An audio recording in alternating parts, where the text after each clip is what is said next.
Hey guys, it is day whatever of this weight loss journey, and it is 64 degrees outside. I can feel that sun already coming out and wanting to bake me. You know, my dad always likes it hot. The hotter the better, but for me, I'm like the exact opposite of that. I can always put on more covers and blankets and clothes, but there's only so much naked you can get. Hey guys, real quick, I've got this limited edition Powerade that I picked up from Walmart before they were closing it out and stuff. I just want to give a quick little taste test. This is the White Grape Wave. Let's give it a shot.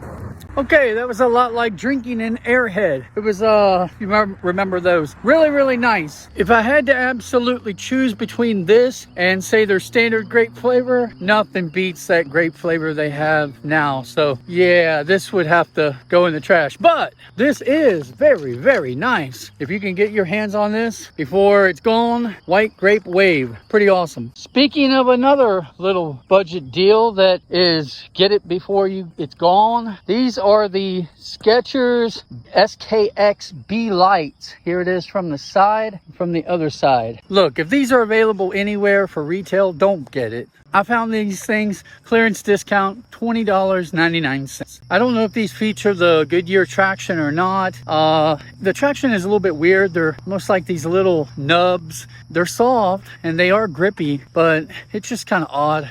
Like, I don't know, can you hear that?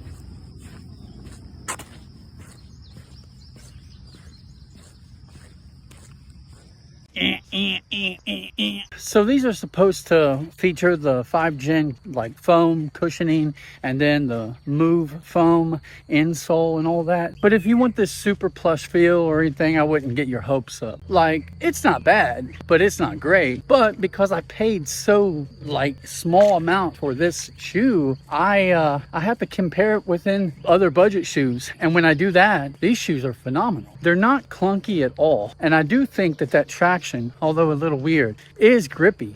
So if you're using these to play ball, I think you'll be all right. Now it does have the insole in there that is much nicer than pretty much any standard shoe out there that's being released, barring a few exceptions. But when I compare this insole to some of their other offerings like the SKX Rain or the Float, those models had much better insoles than this. I know specifically for the Rain, I think for the Float, but I could be wrong on that. I'll have to check. If you take the insole out of the shoe and you press on the foam underneath, it's not very comforting. It doesn't have a ton of give or anything like that.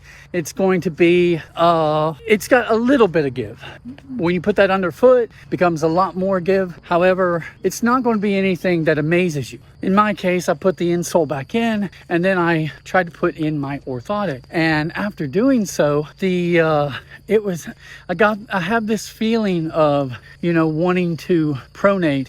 The feet just want to kind of rock outward. Sorry, supinate. They want to just roll outward, and it's because there is like this heel pad in the shoe, but there's also like a little bit of an arch inside of the insole, and so when I put an orthotic over top of that, it just becomes kind of a mess. The insole that's provided does try to give you a little bit of arch support with the foam, but it's not nearly enough of what someone like me who suffers from plantar fasciitis might need. Now, I do have the insole in and I do have my orthotic in, so because of that, it's a little bit of a mess and there is some heel slip going on. So if you find these used or find them new for cheap, just know that if you take out the insole, you're taking out the majority of your provided cushion. They're not your standard cheapy insoles from other brands. So you take that out, you've lost almost half of everything that you had before,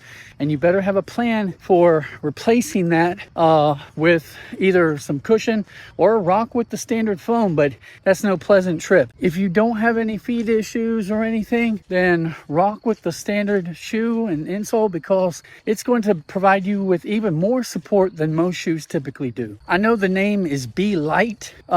But it's kind of, after experiencing some of the other Skechers shoes, it's hard for me not to feel like it's be cheap. While it's still a solid shoe, I feel like it's been cheapened down, especially from the experiences that I've had with the other shoes. With a name like B-Lite, you're expecting this really, really light shoe. And this one, it doesn't really deliver on that. It's a low top for sure, but it doesn't really deliver on that feeling of light, being light, you know. The upper feels a lot like you're stepping into a recent KD shoe. So that should tell you those shoes are nice, plush, comfortable. This is kind of a budget version of that. Doesn't feel bad at all though. It just, you can feel it's not quite up to that level of comfort. But look, it doesn't feel like a rock on foot. It's stable, it's light enough, it's breathable enough. The traction is going to be fine. So if you see it for 20 bucks, seriously, don't sleep on it. It's a pretty good little deal. So yesterday I woke up with my hip all out of whack, and it was like that the entire day. And I was looking up for reasons why, and it was probably the leg press that I was doing, and I went too low on the slide. And I thought that would be a good thing for more of a range of motion, but apparently that was not a good thing because it pinched something down here in the hip flexor or something. So it does feel a little bit better today, but I'm not at running capability. So today is just going to be another walk. Well guys, I'm going to try to keep this pretty short, so I'm going to jump off here. Thanks for watching. Thanks for subscribing, liking, doing any of that stuff. I do appreciate it. You all take it easy. I'll see you out here tomorrow.